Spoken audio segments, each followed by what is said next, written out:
Stampers, Jackie Bolhuis back this week with another quick tip.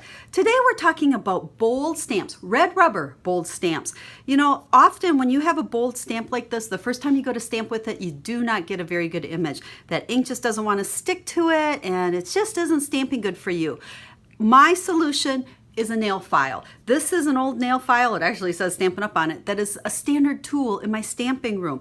Every time I grab a bold, well, not grab one, the first time I use a bold stamp, I take my nail file and I actually rough this up. I'll go back and forth this way, back and forth that way. You're not gonna hurt it. So just rough it up. Okay, you're kind of getting the coating off of it, and this is what's going to help that ink stick to it.